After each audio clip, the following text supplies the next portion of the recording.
အရင်တစ်ပတ်ကပေါ့နော်ဒါကျွန်တော်အခုမှဒါ like ပြန်လွှင့်မယ်ဆိုပြီးကျွန်တော်ဟိုဖြစ်တာ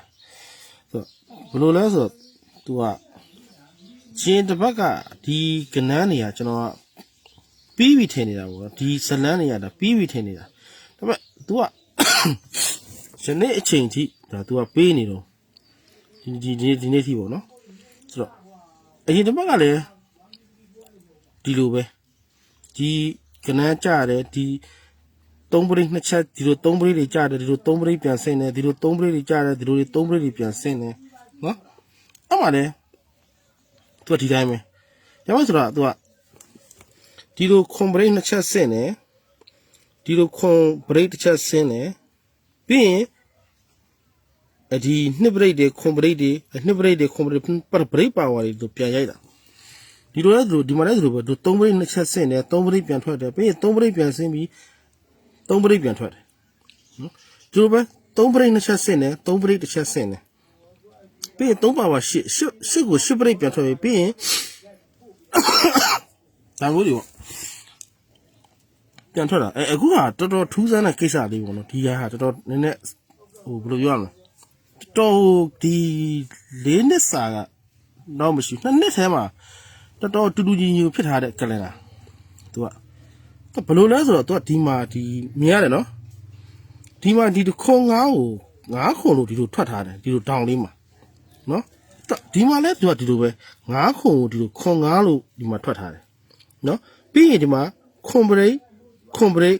ပါခွန်နက်ခတ်တုံညဆိုပြီးခွန်တုံညနက်ခတ်ဆိုတော့ဟာလေးသူ3ကန်လေးဒီလိုဖြစ်သွားတယ်နော်ဒီမှာလဲအဲ့တိုင်းပဲသူကငါးခွန်လို့ဒီလိုဆင်းတယ်ပြီးရင်3ပရိတ်နှစ်ချက်ဆင်းတယ်3နက်ခတ်5ဆိုပြီးဒီလိုဖြစ်ထားတယ်နော်ပြီးတော့ဆက်ကြည့်တော့သူကခွန်ပရိတ်ကိုခွန်ပရိတ်ပြန်ထွက်တယ်ခွန်ပါဝါ2ပြီးတော့2ပရိတ်ပြန်ထွက်တယ်နော်ပြီးရင်ဒီတနင်္လာမနေ့ကနေ့ခွန်6ကဒီမှာခွန်6လို့ပြန်ထွက်တယ်ဒါတခုတော့ဒါကျွန်တော်တပြတာနော်အခုဒီမှာသူကလိုပဲခွန်9ကို9ခွန်လို့ထွက်တယ်3 5ပရိတ်ပြန်ရိုက်တယ်ပြီးရင်3ပရိတ်ပြန်ထွက်ပြီးတော့3ပါဝါ8ဆိုပြီးဒီလိုပြန်ထွက်တယ်1ခွန်ဆိုပြီးတော့နော်ပြီးတော့အဲ့ဒီ8ကလည်း8ပရိတ်ဆိုပြီး3 5ပြန်ထွက်တယ်နော်အခုဒီမှာကြည့်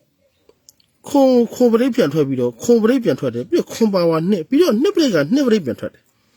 အမှကျွန်တော်ဒီအဲ့တောက်ကြနေမနက်ကတစ်လေးကိုကျွန်တော်ရဘာကြောင့်ကြိုက်နေလဲဆိုတော့ဒီခွန်6ကိုဒီလိုသူကခွန်6လို့ပြန်ထွက်တယ်နော်ခွန်6ကိုဒီလိုခွန်6လို့ဒီမှာသူကပြန်ထွက်တယ်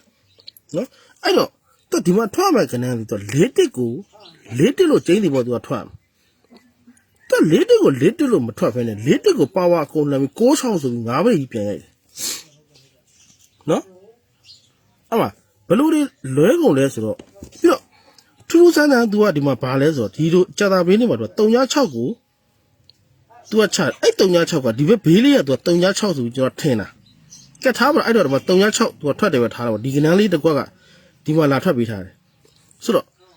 ဒီဘက်ဘေးကကနန်းလေးတစ်ကွက်ကသူက9တက်ဆိုတဲ့ကနန်းကျွန်တော်ဒီမှာထွက်မထင်ဘူး51ကိုလှိတ်ထိုးတော့အဲ့မလက်ကထွက်မလာဘူးနော်ဒီမှာ51ကတောက်ကြနေညနေမှာပြန်ထွက်သွားတယ်နော်အဲ့တော့ဒါထားဒီနေ့တောက်ကြနေဒီဒါသူအကန့်ပြီးသွားပြီပေါ့နော်ဆိုတော့ကသူဒီနေ့မှလည်းသူကဒီတိုင်းပဲဒီမနေ့ကခွန်6ကျွန်တော်ဘာကြောင့်ဒီကနန်းကိုကျွန်တော် GB ထဲမှာကျွန်တော်ဘာလို့ချပေးလိုက်လဲဆိုတော့ကျွန်တော်အရန်ကြိုက်နေလို့ဆိုတာသူဒါမျိုးဗျသူဒီလို9ခွန်ဇောင်းကြရတယ်ခွန်3ညပရိတ်ဖြစ်ပြီးခွန်ဆိုပြီးဖြစ်တယ်ပြီးတော့ခွန်2ဒူလာဖြစ်တယ်ဖြစ်ပြီးဒီကနန်းကဒီမှာပြန်ကြတယ်ကဲဖြစ်ရှင်တော့သူကဒီတစ်ပတ်ထဲမှာသူက3416ဒီခွန်ဆိုတော့ဒီကနန်း3ခွက်ကဒီခွန်ဖြစ်ချင်းတွေကဒီထဲမှာတခွန်းမှမထွက်ဘူးနော်တခွန်းမှမထွက်ဘဲနဲ့သူကနောက်ကဲအစနေ့မှာသူကဒီမှာ6တက်ဆိုပြီးသူကလာထွက်တာနော်အဲ့မှာ6တက်ဆိုပြီးသူကလာထွက်ဒီလိုပဲဒီမှာ3တယ်ခွန်6 3ပရိတ်ဒီလိုထွက်တယ်ပြီးရင်3ပရိတ်ပြန်ထွက်ပြီးတော့ဒီခွန်6 9လေးကတော့ဒီမှာလုံးဝမထွက်ပေးဘူးနော်မထွက်ပေးဘဲနဲ့သူကဒီတနင်္လာနေ့မှာသူကလာထွက်တယ်ခွန်6ဆိုပြီးဒါဝုန်းဆိုပြီးဒါထွက်တာနော် အဲ့လိုလာထွက်တာအဲ့တော့ဒါမဲ့ထူးဆန်းတာတခုကတော့ဘာလဲဆိုတော့ဒီခွန်နှစ်အဲ့လိုခွန်ဖြစ်ချင်းတွေအကုန်တူတယ်နော်ပြီးတော့ဒီအောက်မှာသူက17ပရိတ်အလဲမှာညီကိုလေးဆိုပြီးသူထောက်ထားတယ်နော်တောက်ကြနေမှာတနေ့ကိုညီကိုထောက်တယ်အဲ့တော့သူကဒီမှာ3ပရိတ်လာတယ်ပြီးရင်ဒီလိုကနန်းတွေဒီလိုပေးတယ်နော်ပေးပြီးအလဲမှာဆိုညီကိုဆိုပြီးထောက်ပြီးတော့ဒီကနှစ်ကွက်ကဒီမှာလာပြုတ်ကြတယ်နော်တနေ့ကလည်းမနှက်မှသူကလာပြုတ်ကြတယ်နော်အဲ့တော့ဒီပုံစံအရဆိုရင်သူကဒီကနန်းနေသည်နော်ပြောရတာဒီကနန်းနေသည်ဒီမှာလာပြီးအရင်ဆုံးပြုတ်ကြတာ6တစ်ဆိုပြီးတော့နော်ကျွန်တော်မနေ့ကလည်းနည်းနည်းအဲ့ဒါလေးကိုစိတ်ဝင်စားအနေနဲ့ကြည့်နေတော့ဒီရှစ်ကဘယ်ကလာလားကိုမသိဘူးဒါပေမဲ့ထွက်ပြီးသွားမှစဉ်းစားမိတာအော်တစ်နှစ်ခက်ကရှစ်ကိုဘိုင်းသေးပေးပြီးတော့ခွန်ထက်ငယ်တဲ့6ပရိတ်ကိုသူကချပေးပြီးတစ်နှစ်ခက်8နဲ့အပီးထုတ်တယ်နော်အဲ့လိုစဉ်းစားတယ်ကျွန်တော်ကတော့ပြီးတော့ဒီ3ဖြစ်ချင်းကနန်းတွေကဒီ3ဆိုပြီးစင်တယ်3ပါဝါ8လို့စင်ထားတဲ့ဒီ3 8ဖြစ်နေတဲ့ဟာတွေကသူကဒီမှာဒီနှစ်ကွက်ကဒီမှာလာထွက်ပြီးတော့ခွန်6ပေါင်းချင်း3ထက်ငယ်တဲ့နှစ်ကသူကဒီ6ကနောက်ပိတ်ဖြစ်နေတဲ့6နှစ်ခက်9နဲ့များနှစ်ပရိတ်ကိုလာပေးပြီး3 9ဆိုပြီးထွက်ထားတာလားအဲ့ဒါဆိုနော်အဲ့တော့ तू ကထွက်ထားတယ်ဆိုရင်ဒီမှာ तू ကဒီလိုလာထားပြီးဒီမှာ3 4ဆိုတဲ့ကဏ္ဍကို तू ကလာကြပြီးပါကြပြီနော်3 4ဆိုတဲ့ကဏ္ဍကို तू ကကြောက်တယ်ဒီ3 4ဒီဘယ်ကလာတာလဲကျွန်တော်ကအဲ့တော့သူ့ရဲ့အရင်တစ်ပတ်ကိုကျွန်တော်ပြန်လိုက်ပြီပြန်လိုက်အဲ့ဒီ3 4ဆိုတဲ့ကဏ္ဍက तू ကဒီလက်ကွက်ထဲရလာတာကြည့်နော်တေချာကြီးကလင်နာကဘလောက်လှဲ့လဲမလှဲ့လဲနော်ဒီခွန်ဆိုပြီးဖြစ်တဲ့ဟာကိုဒီတစ်ဖက်အတွင်းမှာလုံးဝမချပေးဘူးနော်ပြန်ကနေအောင်အဲ့3ခွက်ကိုမထွက်ပေးဘဲနဲ့နောက်တစ်ပတ်ကတနင်္လာမနေ့ကျမှ6တက်ဆိုပြီးဒီကလာကြတယ်ဒီကနန်းလာကြတယ်နော်3ဒီလိုဖြစ်ချင်းကနာကိုဒီတစ်ပတ်ထဲမှာလုံးဝမချပေးမနဲ့ဒီမှာလာချတယ်ဒါပေမဲ့ဒီမှာထွက်မယ်ကနန်းဒီခွန်6မဟုတ်ဘူးတကယ်တမ်း6 4ဆိုတဲ့ကနန်းသူကထွက်မှာအဲ့တော့အပေါ်အောက်ကိုသူက3ဖြစ်ချင်းနဲ့ခွန်6 6 4 8 5ကိုသူကကြိုက်တာရွေးပြီးတော့ခွန်6ဆိုပြီးထည့်ဒါပေမဲ့ကျွန်တော်တို့ထိုးတာ6 4ကိုမေးတင်ထိုးတာနော်အဲ့တော့မယုံမလို့ခွန်6 6 4 8 5ဆိုပြီး3ခွက်ထည့်ပေးလိုက်တာနော်6ထွက်မလားကဲထားအဲ့တော့သူကဒီမှာ6တက်ထွက်ပြီးတော့ဒီမှာ3 4ဆိုပြီးလာထွက်တယ်နော်ဗရိတ်တူကြီးလာထွက်တာနော်ဗရိတ်တူကြီးဒီမှာလာထွက်တာအဲ့တော့ဒီ3 4များကြတာလားနော်ဒီ3 4များကြတာလားအဲ့3 4ကဒီမှာ3 4လို့ဒဲကြီးပေးတယ်နော်အဲ့တော့ဒီခွန်6က6 4ကဒီမှာကြားမဲ့ဟာကိုမကြဘဲနဲ့ခွန်6ဆိုပြီးဒီကကနန်းဒီကိုပြုတ်ကြတယ်အဲ့တော့ဒီနေ့ကနန်းက6 4ဆိုတဲ့ကနန်းကိုထိုးရမှာလားနော်ထိုးရမှာကနန်းအဲ့6 4တစ်ခွက်ထဲရှိတော့တယ်ပြီးတော့ကျွန်တော်ပြောပြအောင်မနော်ဒီခွန်ပါပါနှစ်အဲ့လိုဖြစ်တယ်ဒီတစ်ပတ်ထဲမှာပြန်ကြကနန်းခွန်6ကိုခွန်6လို့ဒီမှာကြပြီးတော့ဟောဒီ6တစ်ကလည်းနောက်တစ်ပတ်မှာထွက်တယ်2 5ကလည်းထွက်တယ်8 9လည်းထွက်တယ်3 4လည်းထွက်တယ်ဆိုတော့ဒီခွန်ပရိတ်ကြီးဒီမှာလာပြန်ထွက်ထားတယ်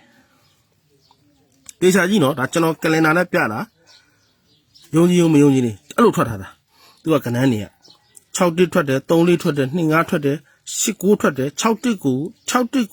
စ်ဆိုပြီးပြန်ထွက်တယ်ကနန်းအဲ့ဒါဒီ9ခွန်ဇောင်းကြပြီးတော့ခွန်ဖြစ်ချင်းဖြစ်တဲ့ကနန်းတွေခွန်ပရိတ်တွေရပဲနောက်တစ်ပတ်မှာခွန်ပရိတ်တွေဆိုပြီးအကုန်ပြန်ထွက်တယ်ဟုတ်ပြီနော်အဲ့တော့9ခွန်လို့ဇောင်းကြတယ်ဇောင်းကြပြီး3တွေဖြစ်တယ်3ပါဝါ8တွေဖြစ်တယ်8ကို8လို့ပြန်ရိုက်တယ်ပြီးရင်တခုလွဲသွားတာဘာလဲဆိုတော့ဒီတစ်ပတ်ထဲမှာပြန်ကြကနန်းမကြပါဘူးဒီမှာတော့ခွန်ဖြစ်ချင်းတွေကနေပြီးတော့ခွန်နှစ်တွေဖြစ်ပြီးတော့ခွန်6ကိုခွန်6လို့ပြန်ကြပါတယ်ဟုတ်ပြီနော်အဲ့ဒါကြောင့်မလို့ဒီ3တွေဖြစ်တဲ့ထဲက4တစ်ကိုသူက4တစ်လို့မပေးဘဲနဲ့6 6ဆိုပြီးသွားတော့အဲ့တော့ပြန်ကနန်းစီပြီးပြီလားကျွန်တော်ကတော့ထင်တယ်မပြီးသေးဘူးလို့ပဲထင်တယ် နော်ဒီခါကြီးကအရင်တိတာနေလုံးတော့သူခွန်6ကိုခွန်6တိုင်းပေးလို့ပေးတဲ့ပုံစံတိုင်းမပေးဘဲနဲ့4တစ်ကို4တစ်လို့မပေးဘဲနဲ့6ဆိုပြီးသူကပေးသွားတာကျွန်တော်တို့အဲ့ဒီမနက်မှာထိုးတာ90နဲ့4တစ်ကိုမိန်းထိုးတာ6ကိုလုံးဝမထိုးနော်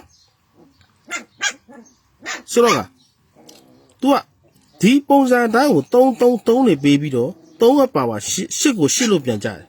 ပြီးတော့ပြန်ကန်မထက်ဘူးဒါပြန်ကန်တော့ခဏမစင်းစားအောင်ထားလိုက်အဲ့တော့ဒီကနန်းနှစ်ကွက်ကဒီမှာလာပြုတ်ကြပြီးတော့ဒီကနန်းဒီမှာလာထွက်တော့ဒီ3ပရိတ်ဒီမှာပိတ်တယ်ဒါတွေကပိတ်တဲ့နေတယ်ဒါတွေကိုထဲမတွက်နဲ့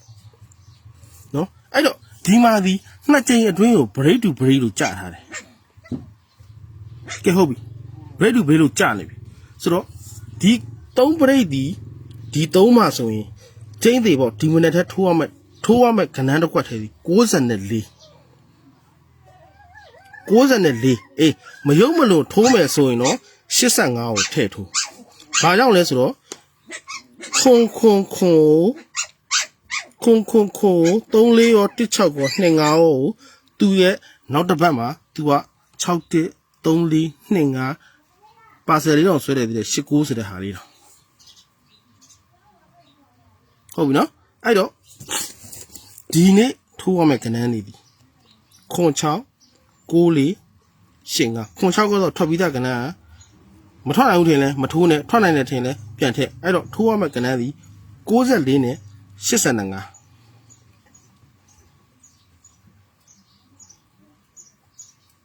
ဟုတ်ပြီနော်ဒီမနေ့ထိုးရမယ့်ကဏ္ဍဒီ94နဲ့85နှစ်ကွက်ထဲထိုးမယုံမလို့ထိုးခြင်း3ပရိတ်အကုန်ထိုးကျွန်တော်အကြိုက်ဆုံးဒီမနေ့ကဏ္ဍဒီ85နဲ့94ကိုကျွန်တော်ကြိုက်တယ်ဟုတ်ပြီနော်အဲ့တော့ကျွန်တော်ဒီ live လေးကိုကြည့်ပြီးတော့ကျွန်တော်ဘာဆိုလိုချင်လဲဆိုတာကိုယ့်ဘာကိုစဉ်းစားပါတော့ကျွန်တော်လည်းအခုကဏ္ဍလည်းပြောပေးပြီးသွားပြီဒီမနေ့6လေးနဲ့ဟိုဟာကိုကြိုက်တယ်85ကိုကြိုက်တယ်အေးဒါမဲ့3ညတလုံးကပျောက်နေတဲ့အတွက်30ဆိုတဲ့ကဏ္ဍကလည်းစိတ်မချဘူးအဲ့တော့3ပရိတ်အကုန်ထိုးတော့အကြိုက်ဆုံးကဏ္ဍကတော့85 6လေးဟုတ်ပြီနော်ကျွန်တော်ဒါဒီ site လေးကအရန်လှလို့ကျွန်တော်ပြတာဒါကျွန်တော်အရင်ပြီးခဲ့တဲ့တစ်ပတ်လောက်တည်းကျွန်တော် live တွေကျွန်တော်ပြောမယ်ဆိုပြီးကျွန်တော်နေတယ်ဒါပေမဲ့ YouTube မှာ subscriber 50မပြည့်တဲ့အတွက် YouTube ကလုံးဝမဖွင့်ပေးဘူး YouTube မှာလုံးဝပြောလို့မရတဲ့အတွက်ကျွန်တော်ဒီတိုင်းမှာကျွန်တော်နေတယ်ဒါအခုဟာကျွန်တော်နည်းနည်းအရင်ပြောချင်နေလို့တက်ပြီးကျွန်တော်လာပြောပြီးတာနော်ဟုတ်ပြီအဲ့တော့ဒီမနက်အကြိုက်ဆုံး6လေး85အားလုံးပဲကံကောင်းကြပါစေ